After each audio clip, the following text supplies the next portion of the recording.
नमस्कार, मैं रीनू यादव आप सभी दर्शकों का अन्नदाता कार्यक्रम में स्वागत करती हूं। किसान मौसम की परवाह किए बिना सभी के लिए अनाज उगाते हैं, जो कि हमारी सबसे बड़ी जरूरत है। यही किसान हमारे देश की अर्थव्यवस्था का निर्माण भी करते हैं और अगर वही गरीब होंगे तो देश की प्रगति नहीं हो सकती। ऐसे ही किसानों की प्रगति के लिए हम खेतीबाड़ी से जुड़ी बहुत सी नई लाभकारी जानकारियां हर रोज सुबह लेकर आते हैं। तो चलिए कार्यक्रम शुरू करने से पहले देखते हैं क्या है आज के अन्नदाता में। सर्दी के मौसम में भेड़ बकरियों की उचित देखभाल पर सलाह। अधिक बाजार भाव के लिए कैसे करें फसलों की मार्केटिंग। भेड़ बकरी पालन व्यवसाय से किसान अपनी आय बढ़ा सकते हैं, बस जरूरत है इसे वैज्ञानिक तरीके से करने की। तो जो किसान भाई भेड़ बकरियों का पालन किए हैं, वे सर्दी के मौसम में उनकी देखरेख किस तरह से करें जिससे उनकी भेड़ बकरियां स्वस्थ रहें और इस व्यवसाय से निरंतर लाभ मिलता रहे। इसके बारे में जानते हैं कोटपुतली के नोडल अधिकारी डॉक्टर सुंदरलाल से। पशुपालकों से निवेदन करूंगा, खास तौर पर भेड़ और बकरियों का पालन जो कर रहे हैं उनसे, कि आजकल ये कोल्ड एक्सपोजर हो रहा है, सर्दी का मौसम है। इसमें मैं किसान भाइयों को कहूँगा कि भेड़ बकरियों को अपने धूप निकले उसके उपरांत निकालें और उसके बाद ले जाएं और अपनी धूप होने तक उसको अपने बाड़े में ले आवें। आज के समय में बकरी और भेड़ पालन कम लागत में अधिक लाभ देने वाला व्यवसाय है। इस व्यवसाय से निरंतर लाभ मिलता रहे, इसके लिए समय समय पर इनकी देखरेख करना बेहद जरूरी होता है। किसान भाइयों, जैसा कि भेड़ और बकरियों को सर्दी से बचाना जरूरी है, इसके लिए उचित आवास की व्यवस्था होनी चाहिए। किसान भाइयों को कोशिश करनी चाहिए कि बकरी और भेड़ों के रहने का स्थान जमीन से 2 से 3 फीट ऊंचा हो और आवास हमेशा पूर्व से पश्चिम दिशा में होना चाहिए। इसके साथ ही आवास ऐसा होना चाहिए जिससे जानवर सर्दी गर्मी से सुरक्षित रह सके। एक बकरी या भेड़ के लिए 10 से 12 वर्ग फीट जगह उचित होता है और एक घर में एक साथ 20 से ज्यादा भेड़ या बकरियों को नहीं रखना चाहिए। और बाड़े को इस तरह से ढक के रखें, पर्दे वर्दे लगाकर, जिससे हवा का रुख हवा सीधी ना लगे, पशुओं को ठंड से बचाव हो। ये इस तरह से है कि एक तो इसमें नाक बहती है, नाक से पस टाइप एक नेजल डिस्चार्ज आता है और मुंह से लार वगैरह आती है और डायरिया हो जाता है, पतला दस्त हो जाती है। इसके लिए मेडिसिन है एंड्रोफ्लॉक्सासिन, एंटीबायोटिक इसमें काम करती है, सल्फा ग्रुप काम करती है इसमें। और देसी दवाई को देना चाहिए तो इसको तिल्ली का तेल, गुड़ का पानी, गुड़ जरूर अवश्य दें इसको। इस मौसम में गुड़ बढ़िया रहता है इनके लिए। वैसे ना लें तो थोड़ा थोड़ा गुड़ का पानी मिलाकर, और पानी भी थोड़ा सा ताज़ा पिलाएं, गर्म थोड़ा सा निवाए टाइप में गुनगुना पानी, ठंडा पानी ना पिलाएं। ये कृमिनाशक दवाई भी देना बहुत ज़रूरी है इसमें। भेड़ बकरियों में अक्सर ये कृमिनाशक दवाइयाँ 2 महीने में एक बार देनी चाहिए। 150 mg एक भेड़ के लिए सफिशेंट है, बकरी के लिए सफिशेंट है 150 mg। भेड़ और बकरियों की अच्छी वृद्धि विकास हो, इसके लिए इनके खान पान का उचित प्रबंध करना बेहद जरूरी है। भेड़ और बकरियों के लिए गेहूं का भूसा, चूनी, चोकर, खनिज मिश्रण एवं हरे चारे के रूप में कटहल, नीम, पीपल, पाकड़ की पत्तियों को समय समय पर दे सकते हैं। जो किसान अपने स्तर पर दाना या बाट बनाकर भेड़ व बकरियों को खिलाते हैं तो उनका आहार पर कम खर्च आता है।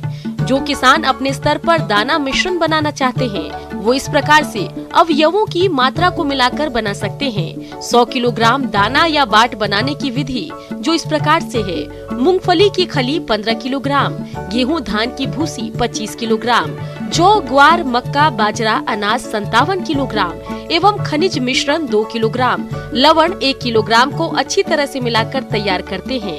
भेड़ व बकरियों की वृद्धि विकास के लिए संतुलित आहार खिलाना चाहिए। अभी इस टाइम जो भेड़ बकरियों में जो बीमारी चल रही है वो कोल्ड एक्सपोजर है। इसमें डायरिया होता है, दस्त होती है और भेड़ बकरियों में ये बुखार बनता है, नाक से इससे सिटर्ड आता है, नाक बहती है इसमें और गाढ़ा गाढ़ा इसमें पस टाइप आता है। तो मैं ये चाहूँगा कि सर्दी से बचा के रखें। इसमें इस टाइम जो मेडिसिन दी जाती है वो एंड्रोफ्लॉक्सासिन है और क्लोरमफेनेरामिन और मेलॉक्सिकैम। ये इंजेक्शन लगाएं 3-3 दिन तो ये ठीक हो जाती हैं। किसान भाइयों, अभी तक आपने खेती से जुड़ी कुछ उपयोगी जानकारियां देखी हैं। अब लेते हैं एक छोटा सा ब्रेक, जल्द ही लौटेंगे। कार्यक्रम में आगे भी है खेती बाड़ी से जुड़ी बहुत सी महत्वपूर्ण जानकारियां, तो बने रहिए हमारे साथ।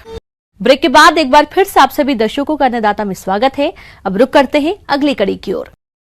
हमारे देश के किसान कड़ी मेहनत करके अन्न उपजाते हैं, लेकिन जब बात उपज को बेचने की आती है तो अक्सर उन्हें अपनी उपज का सही दाम नहीं मिलता है। और इसका कारण है किसानों को उपज बेचने का सही तरीका मालूम नहीं होना, जिससे वे अपने उत्पाद को कम दाम में बेचने को मजबूर हो जाते हैं। इससे बचने के लिए किसान क्या करें, चलिए जानते हैं डॉक्टर मोहित शर्मा से। किसानों को अपनी उपज के लिए पर्याप्त भंडारण और माल गोदाम संबंधी सुविधाएं न मिल पाने के कारण उन्हें अक्सर भारी नुकसान उठाना पड़ता है। इस वजह से वे अक्सर औने पौने दामों पर अपनी उपज बेचने पर विवश हो जाते हैं। ये समस्या पूरे देश में देखी जा रही है, जिससे सभी कृषि उत्पाद प्रभावित होते हैं। अब किसान फसल तैयार करते हैं तो उसमें वो बहुत ज़्यादा खर्चे भी करते हैं और बहुत ज़्यादा मेहनत भी करते हैं। अगर इस सब के बावजूद किसान भाई अगर अपना मुनाफा नहीं कमा पाएंगे तो उनके लिए अगले फसल चक्कर में अच्छी फसल लगाना बहुत मुश्किल हो जाता है। इसीलिए कई ऐसी बातें हैं, जैसे मंडी का सही चुनाव, किस मंडी में क्या भाव चल रहा है, और फसल बेचने के विभिन्न विकल्पों का किसान भाई को पता होना चाहिए। और इस स्थिति में क्या होता है, जैसे किसान भाई के पास साधनों का अभाव होता है तो वो या तो बिचौलियों या फिर अन्य छोटे व्यापारियों के अधीन रहते हैं और इसके चलते उनको अपनी फसल का उचित मुनाफा नहीं मिल पाता।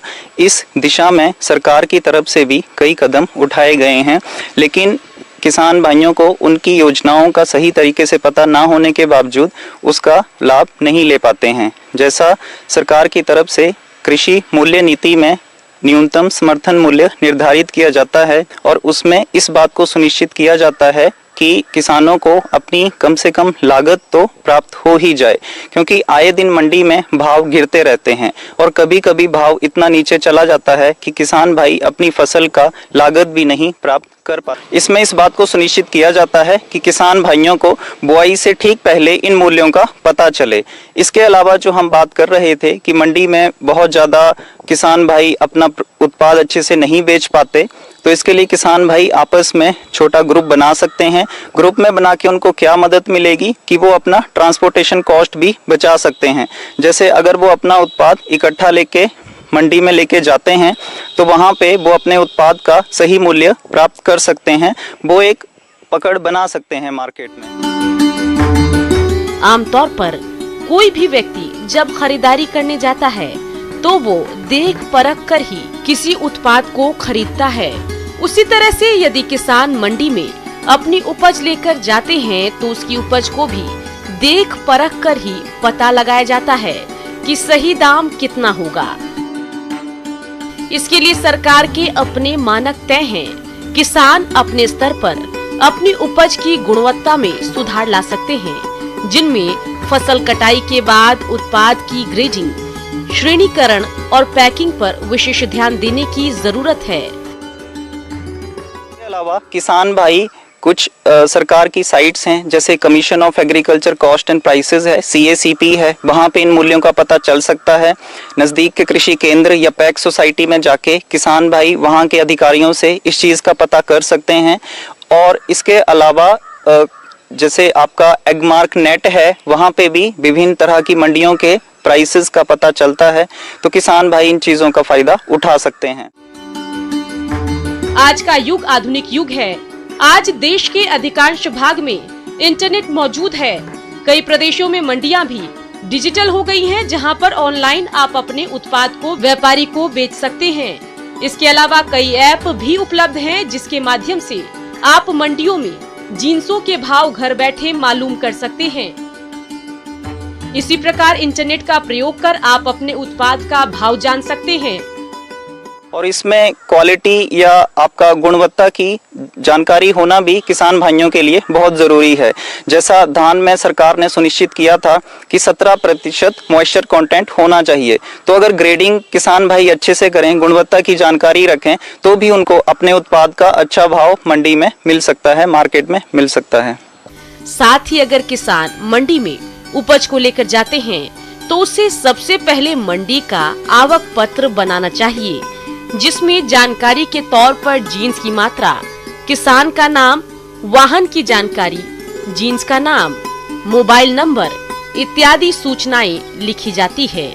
इसके बाद किसान को अपनी उपज खुली बोली पर ही बेचनी चाहिए और उपज बेचने के बाद उसे मंडी अधिकारी से अपनी उपज का विक्रय पत्र लेना चाहिए, जिसमें दाम, जीन्स की मात्रा, क्वालिटी, उपज का कुल मूल आदि लिखा होता है।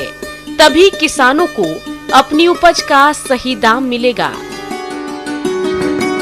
किसान इस सुविधा का लाभ उठा सकते हैं और अपनी उपज का सही दाम ले सकते हैं।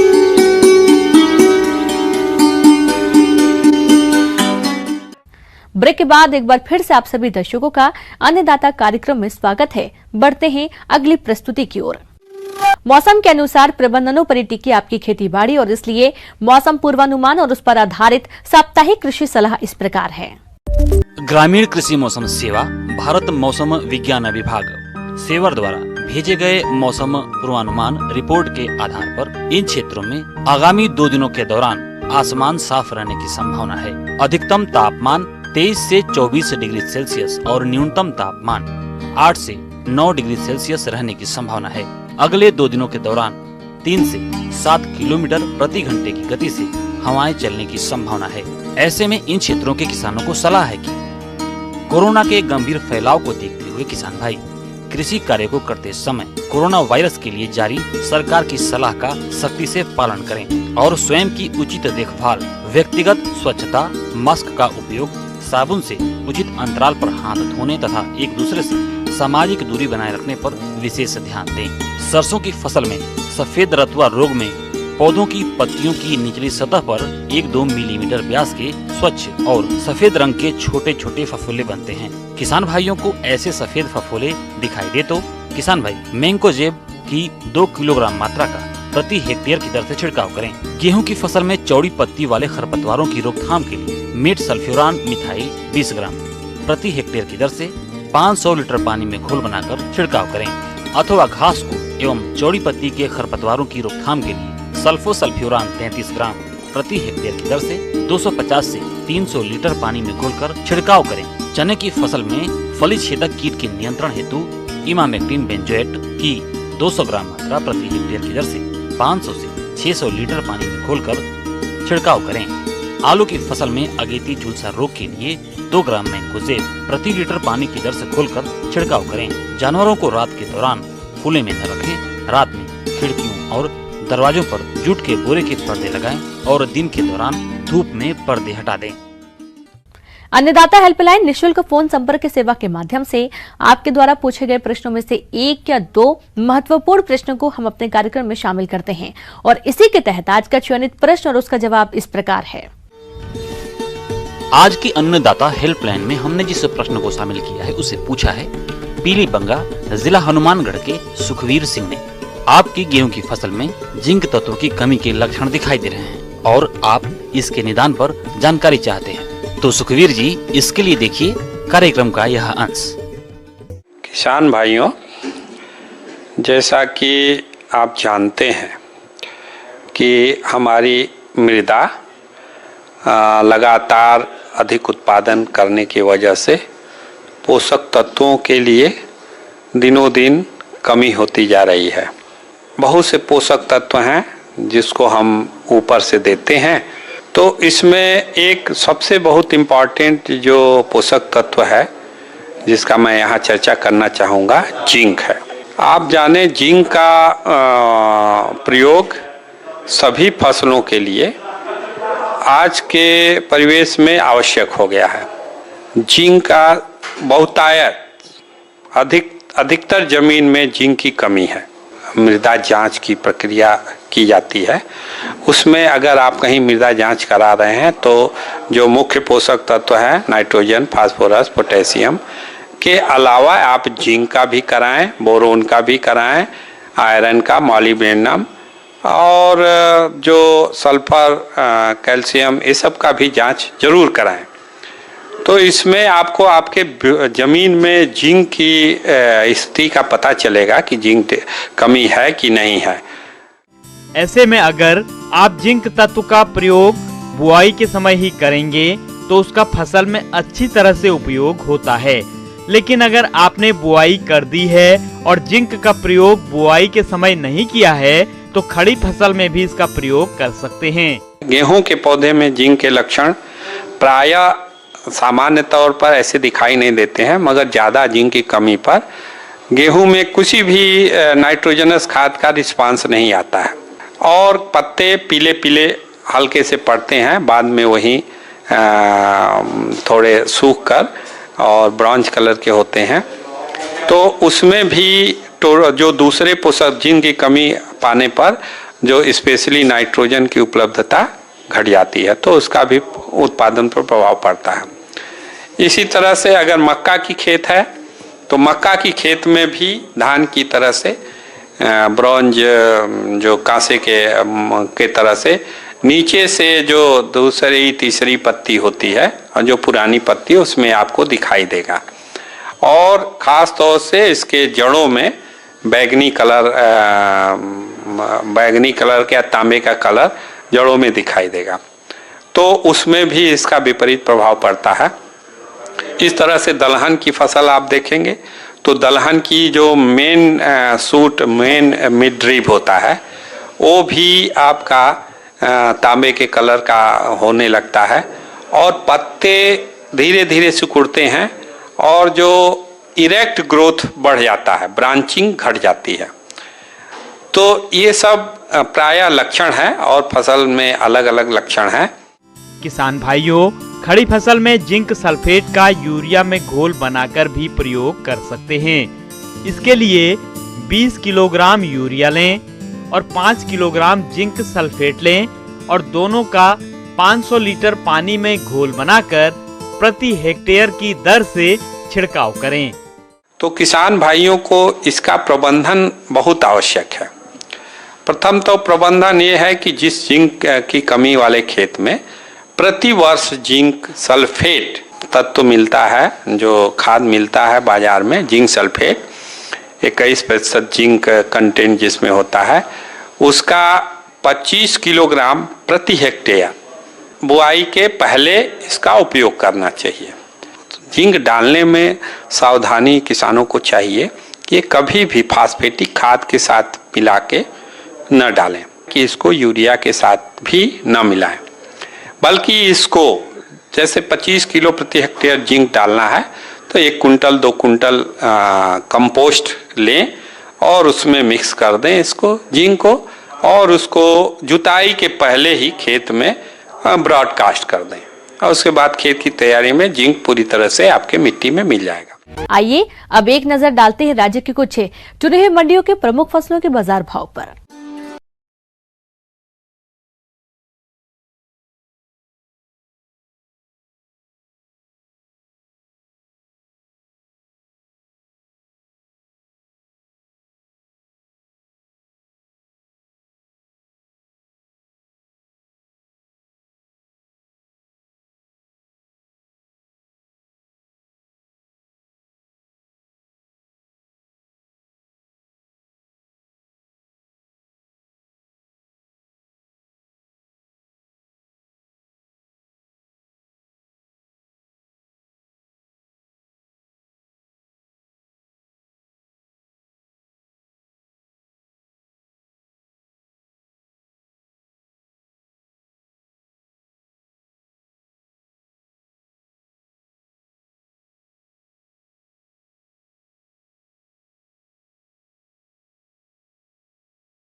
किसान भाइयों, अन्नदाता आपकी सेवा के लिए संकल्परत है।